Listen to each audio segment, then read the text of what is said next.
Welcome to this webinar. It is a question and answer session about the SEND single route of redress, the national trial that is currently in operation. These questions and answers are based on queries and questions that have come in through the workshops delivered across the country between January and March 2020, and a number of queries that have come in to the Mott MacDonald helpline over the past 12 months. I'm Andre Imich, SEN and Disability Professional Advisor in the Department for Education.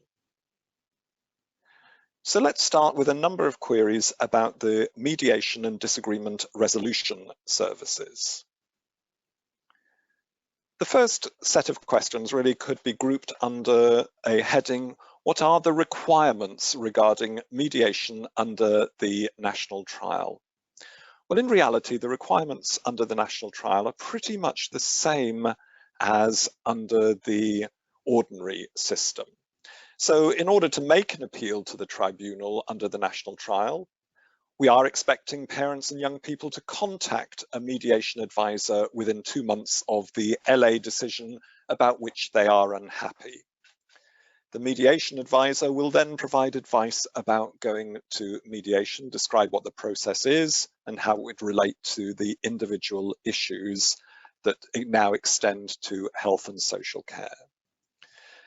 The parents and young people are able to choose whether to raise those concerns at mediation. They don't have to, they can just focus on the education issues at mediation. But where they decide to go to mediation, there is a duty on local authorities and health bodies to take part. In other words, those parties must engage with mediation. There's also a duty for the local authority to arrange the mediation through the mediation provider. Whether the parent wants to talk about health or not, it still falls to the local authority to organize the mediation. However, any health body involved must take part in this process.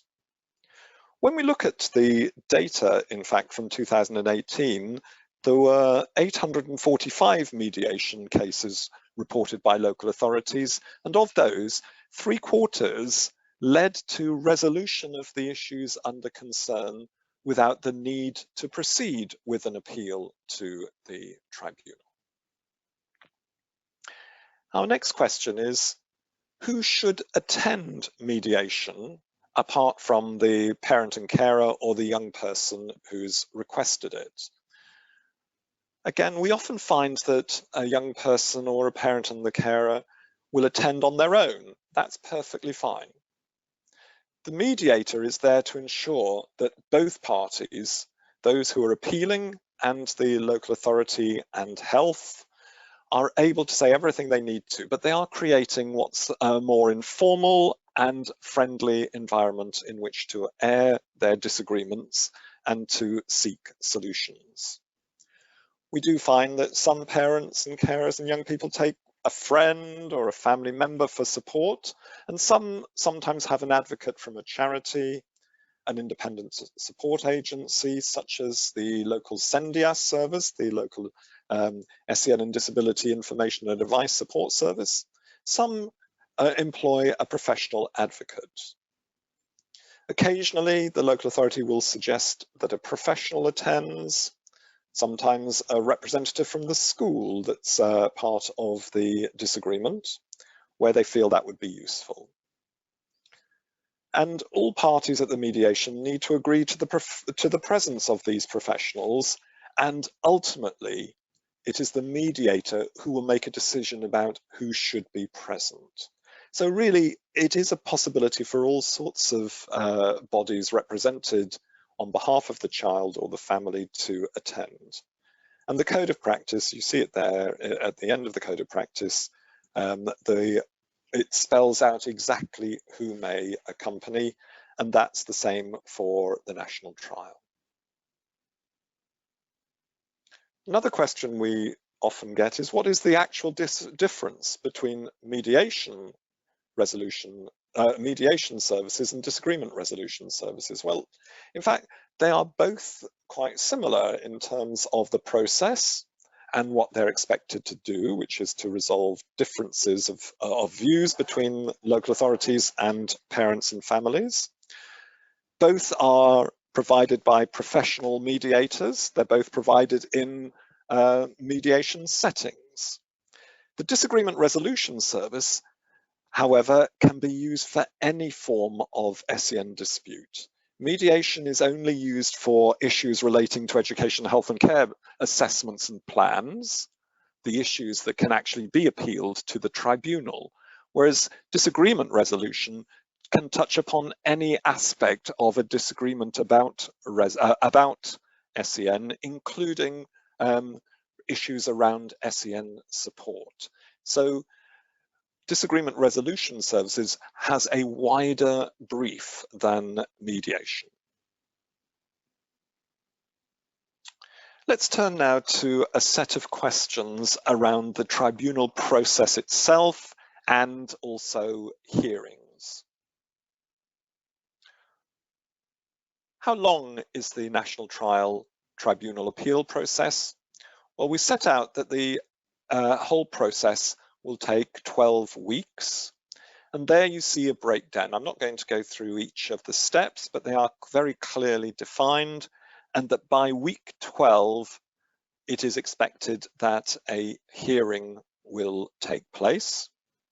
You will see there the reference to case management in week 0, when the case is registered.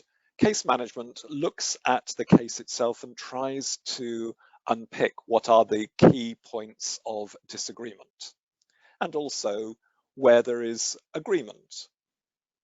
And then it's mentioned again at week 10. This is when all of the evidence has been submitted, and the case management process, which is the part of the first tier tribunal service, looks at the issues and seeks ways of resolving them.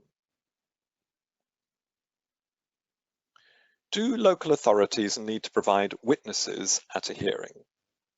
Well, in some ways, the answer to that is it's up to local authorities to decide whether they need them and then to put them forward as possible witnesses. So the local authority should tell the tribunal who it wants to bring as a witness. So they should tell the tribunal.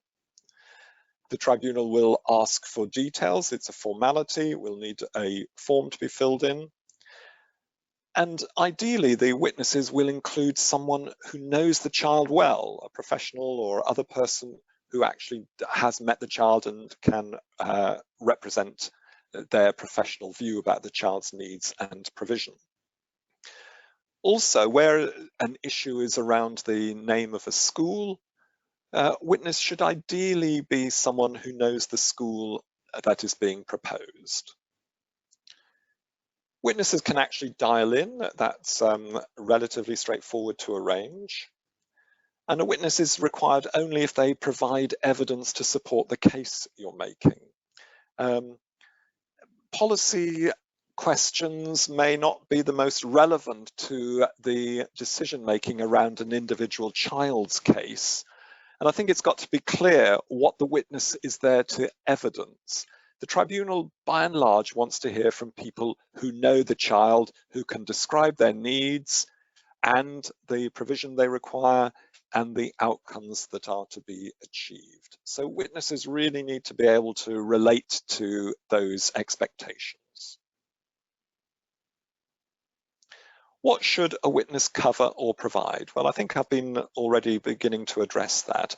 The witness should be able to provide evidence that supports the issues under disagreement and that will help with the decision making that the local authority and CCG has made and which is being looked at by the tribunal. And we need to always remember that the judge will only be able to make a recommendation on the national trial or a decision on other matters that aren't about the national trial based on the evidence provided. So you need to make sure your witnesses can provide relevant information that assists with the issues under dispute. What happens if local authorities haven't been able to source all the evidence in time for a hearing?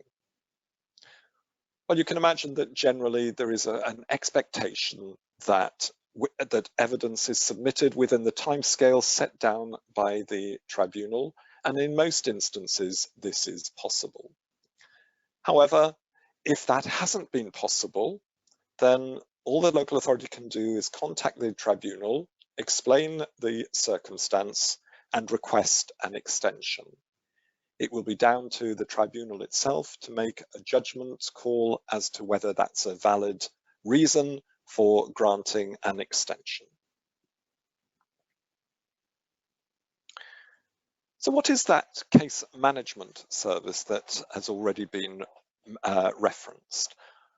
Well, the Tribunal Service offer a case management service that ensures that cases are in a good place and in a good state and are ready to be heard. They check paperwork is ready, they check that the appeal is valid when it comes in, and so on. It has proved a very useful tool in recent times in making sure that by the time that judges and others are involved, the appeal is ready to be heard. It reduces the number of postponed hearings and so on. So a case management service is very important to engage with as fully as possible. So questions then about the composition of the panel for the National Tribunal cases and the whether there are health and social care experts as part of the panel. Well, appeals are heard by a judge and a panel of tribunal members who have been appointed because of their knowledge and experience of children and young people with SEN and disability. They come from all sorts of backgrounds, but they are appointed because they've had knowledge and experience of children with SEN in some way or other. Panel members for the trial have a specific health and/or social care background, and they've all been trained in the SEN legislation and regulations. And indeed, the tribunal has targeted and successfully recruited and trained additional specialist health and social care members for the trial. So yes, on the panel there are panel members with expertise in health and social care and in SEN law. We've also had a couple of questions about tribunal decisions. The first one actually goes back to our earlier discussion around the mediation service and the impact of that. So the first question here is, if the education part of the plan is resolved through mediation, but not the health and/or social care aspects, what would happen to the unresolved elements? Well, in fact, if a disagreement is resolved through mediation in relation to the special educational needs, or the special educational provision, or the placement, then the case is not valid to proceed through the national trial.